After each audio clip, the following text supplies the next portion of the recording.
Sudah siap penasihat hukum? Sudah siap yang mulia. Terdakwa Kuat Ma'ruf sehat hari ini? Sehat yang mulia. Baik. Baik, silahkan. Baik, terima kasih yang mulia. Yang mulia Majelis Hakim, Saudara Jaksa Penuntut Umum, duplik kali ini atas nama terdakwa Kuat Ma'ruf kami pilih judul Kenstraf Sondersult, tiada pidana tanpa kesalahan. Duplik atas replik penuntut umum tanggal 31 Januari 2023 di Pengadilan Negeri Jakarta Selatan. Majelis Hakim yang mulia, saudara penuntut umum, serta pengunjung sidang yang kami muliakan. Puji syukur kehadirat Allah Subhanahu wa Ta'ala yang telah memberikan berkah dan rahmat yang tak terhingga dan tiada putus-putusnya kepada kita semua. Selanjutnya, kami tim penasihat hukum terdakwa Kuat Ma'ruf menyampaikan ucapan terima kasih kepada Majelis Hakim yang telah memberikan kesempatan kepada tim penasihat hukum untuk mengajukan duplik atas replik dari penuntut umum. Bahwa ucapan terima kasih juga tak lupa kami sampaikan kepada penuntut umum yang telah bekerja secara profesional selama proses persidangan perkara ini dan dengan keras mempertahankan dakwaan dan tuntutannya melalui replik yang telah dibacakan pada sidang sebelumnya. Bahwa walaupun dalam beberapa hal terdapat perbedaan pendapat dan penilaian terkait dengan fakta persidangan, hal ini adalah sesuatu yang wajar mengingat posisi kami selaku penasihat hukum dan posisi penuntut umum. Namun hal ini dalam rangka mencari kebenaran material dengan tetap memperhatikan koridor yang diatur dalam Kitab Undang-Undang Hukum Acara Pidana. Untuk itu, perkenankan kami tim penasihat hukum terdakwa Kuat Ma'ruf untuk mengajukan tanggapan atas replik penuntut umum yang telah diajukan dalam persidangan di Pengadilan Negeri Jakarta Selatan pada hari Jumat tanggal 27 Januari 2023. Bahwa setelah tim penasihat hukum mempelajari dan menganalisa secara seksama seluruh dalil penuntut umum dalam repliknya, sesungguhnya semakin menunjukkan keyakinan kami bahwa penuntut umum tidak mampu membuktikan dengan fakta hukum dan alat bukti yang terungkap dalam persidangan mengenai keterlibatan dan peran terdakwa dalam peristiwa penembakan korban di rumah Duren 346 sejak keberangkatan terdakwa dari Magelang menuju Rumah Saguling dan dari Rumah Saguling menuju rumah Duren 346 hingga terjadinya peristiwa penembakan. Bahwa seluruh dalil penuntut umum hanya berdasarkan asumsi, indikasi tidak berdasar dan imajinatif penuntut umum yang sangat disayangkan digunakan oleh penuntut umum dalam menentukan nasib terdakwa dalam perkara akuo. Memperhatikan replik penuntut umum yang tidak beranjak dari pendiriannya dalam surat dakwaan dan tuntutannya, serta tidak mau mencermati dan memahami fakta dari hasil persidangan dan pemeriksaan saksi-saksi di bawah sumpah yang menjadi fakta hukum dalam perkara ini. Bahwa sikap yang demikian tentunya sangat disesalkan, karena ternyata apa yang telah dituangkan dalam perkara itu juga lah yang menjadi rujukan dasar tuntutan dan dakwaan perkara ini, yang dipertahankan secara kukuh di muka persidangan yang terbuka untuk umum ini. Bahwa tentu terdapat suasana yang berbeda di antara pemeriksaan di muka atau tepatnya di ruang penyidik dengan pemeriksaan di muka persidangan pengadilan, karena pemeriksaan di muka persidangan pengadilan ini sifatnya terbuka untuk umum dan diliput secara luas oleh media massa dan siapapun dapat mengikutinya. Sedangkan pemeriksaan di muka penyidik adalah pemeriksaan yang sangat tertutup di mana hanya orang-orang tertentu yang bisa menyaksikan, termasuk tim penasihat hukum yang juga hanya bersifat pasif sebagai pendengar. Keterangan yang diberikan di muka penyidik umumnya lebih bersifat tekanan mental dan menggiring saksi dan tersangka ke suatu arah yang dikehendaki oleh penyidik. Sementara keterangan di muka persidangan pengadilan lebih komprehensif dan bebas dari perasaan tertekan sehingga lebih objektif dan dengan mudah ditelaah mana kesaksian yang kredibel dan mana yang tidak, termasuk apakah saksi dan alat bukti itu cukup menurut KUHP yang mensyaratkan adanya minimal 2 alat bukti dan atau keterangan saksi yang bersesuaian dan saling mendukung. Bahwa oleh karenanya pada kesempatan di muka persidangan pengadilanlah harapan satu-satunya bagi terdakwa untuk mendapatkan kesempatan yang luas tanpa adanya tekanan demi keadilan bagi dirinya, karena terbukti bahwa fakta persidangan telah mengungkap dan menyingkap dengan sangat terang peran masing-masing saksi maupun terdakwa yang sama sekali tidak membuktikan perbuatan-perbuatan yang didakwakan oleh penuntut umum kepada terdakwa Kuat Ma'ruf. Lalu, yang menjadi pertanyaan bagi kita semua, fakta hukum dari mana yang diyakini oleh penuntut umum yang dianggap benar dan meyakinkan bahwa perbuatan terdakwa Kuat Ma'ruf terbukti? Wallahu a'lam bishawab. Dilanjutkan.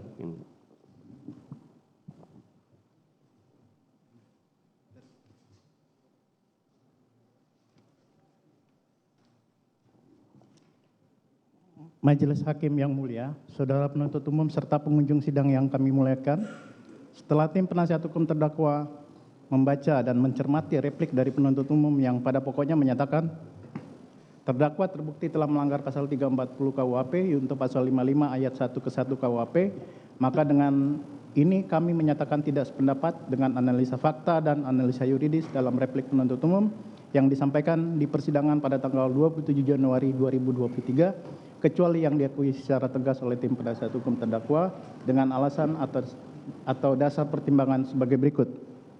Bantahan atas analisa fakta dalam replik penuntut umum. Perihal tuduhan perselingkuhan antara saksi Putri Chandrawati dengan korban Nofriansah Joshua Huta Barat hanya imajinasi penuntut umum, bahwa kami tim penasihat hukum terdakwa Kuat Ma'ruf kembali menegaskan tidak sependapat dan menolak dalil penuntut umum dalam repliknya yang menyatakan bahwa uraian mengenai adanya perselingkuhan antara saksi Putri Chandrawati dan korban sudah jelas dan lengkap. Justru terlihat penuntut umum tidak mampu membantah argumentasi tim penasihat hukum yang menolak dengan tegas adanya isu perselingkuhan. Pada faktanya tidak ada fakta dan bukti persidangan ataupun petunjuk yang mampu menjelaskan bahwa adanya perselingkuhan tersebut. Halayak yang menyaksikan persidangan pun menjadi saksi atas hal ini. Lalu pertanyaan kami, dari mana penuntut umum mengambilnya? Bahwa terkait dengan pernyataan terdakwa yang disampaikan dalam persidangan yang menyatakan, Ibu harus lapor Bapak, jangan sampai ini menjadi duri dalam rumah tangga, bukanlah pernyataan yang mengindikasikan terdakwa mengetahui adanya perselingkuhan sebagaimana dalil penuntut umum. Akan tetapi pernyataan tersebut merupakan reaksi spontan dan natural dari terdakwa yang merasa adanya suatu perbuatan daripada korban yang telah membuat saksi Putri Chandrawati mengalami kekerasan yang dilakukan oleh korban. Hal ini berdasarkan keterangan saksi Putri Chandrawati bahwa korban telah berbuat sadis kepada Putri Chandrawati. Oleh karena itu terbukti dan jelas dan terang bahwa dalil penuntut umum mengenai adanya perselingkuhan antara saksi Putri Chandrawati dan korban merupakan imajinasi penuntut umum layaknya seperti menyusun sebuah novel. 2. Perihal terdakwa tidak memiliki motif pribadi atas terjadinya pembunuhan terhadap korban. Bahwa terkait dengan tidak adanya motif pribadi, terdakwa sudah dengan eksplisit telah diakui oleh penuntut umum dalam repliknya. Bahwa terdakwa sama sekali tidak mempunyai alasan yang mendasar menginginkan kematian korban. Hal ini diperkuat dengan keterangan saksi Daden Miftahul Haq di bawah sumpah di muka persidangan pada tanggal 9 November 2022 yang menyatakan bahwa sebelum berangkat ke rumah Duren 3 nomor 46, semua ADC dan ART termasuk korban terdakwa berkumpul di jalan dan berbincang-bincang, tertawa-tawa serta tidak ada pembicaraan yang serius, juga tidak ada pembahasan mengenai kejadian di Magelang. Bahwa hal ini juga berkesesuaian dengan keterangan terdakwa di muka persidangan pada tanggal 9 Januari 2023 yang pada pokoknya menyatakan terdakwa tidak pernah punya masalah dengan korban. Bahwa selanjutnya kami perlu menanggapi dalil penuntut umum dalam repliknya pada halaman 4 yang menyatakan bahwa terdakwa memiliki karakter yang loyal, tingkat kepatuhan yang tinggi serta tidak mampu menjadi pengkhianat, sehingga terdakwa ikut serta dengan pelaku lain mengakibatkan terampasnya nyawa orang lain. Bahwa dalil penuntut umum ini kemudian dikaitkan dengan keterangan terdakwa yang tetap pada skenario tembak-menembak, sehingga disimpulkan oleh penuntut umum bahwa terdakwa hanya mengikuti kehendak jahat dari pelaku lain. Bahwa dalil ini jelas kabur dan tidak mendasar, karena secara nyata sudah terungkap di dalam persidangan terdakwa sama sekali tidak mengetahui rencana penembakan terhadap korban di rumah Duren 3 nomor 46 dan keterangan terdakwa mengenai skenario tembak-menembak baru diketahui terdakwa pada saat pemeriksaan di Biro Propos Mabes Polri, bukan karena niat terdakwa untuk bekerja sama dengan pelaku lain sebagai bagian dari perencanaan pembunuhan. Kepatuhan dan sikap loyal terdakwa adalah hal yang normal dan wajar karena terdakwa bekerja namun tidak dapat langsung diartikan dan disimpulkan terdakwa terlibat dalam perencanaan pembunuhan. Dilanjutkan yang mulia.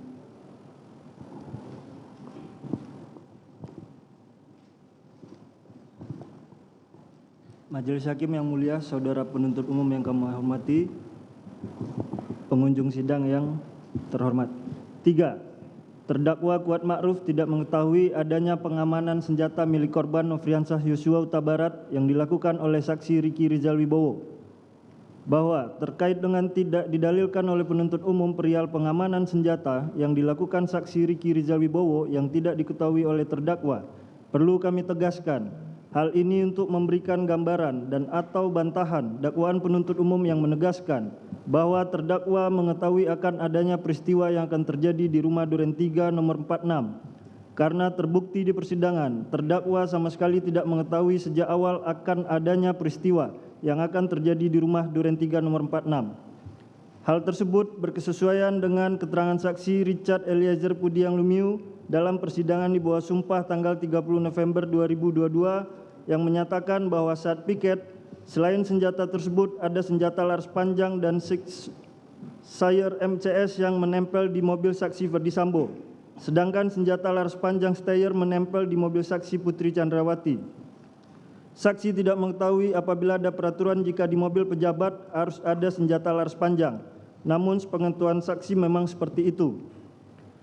Hal tersebut juga bersesuaian dengan keterangan saksi Azan Romer dalam persidangan di bawah sumpah pada tanggal 9 November 2022 yang menyatakan bahwa selain senjata yang standby di tubuh masing-masing ajudan, ajudan tidak memegang senjata laras pendek lainnya, kecuali senjata laras panjang yang disediakan di mobil, bahwa penggunaan senjata laras panjang menjadi tanggung jawab ajudan yang sedang bertugas atau piket. Dan siapapun yang naik piket, ajudan dan ADC akan menempatkan senjata Steyr AUK di bawah kursi di samping pengemudi. Oleh karenanya, keliru jika penuntut umum menyebut bahwa Steyr AUK adalah milik korban. Sebagai seorang sipil, supir yang merangkap sebagai asisten rumah tangga, terdakwa tidak mengetahui prosedur ini dan tidak tahu menahu mengenai penempatan senjata dan lainnya.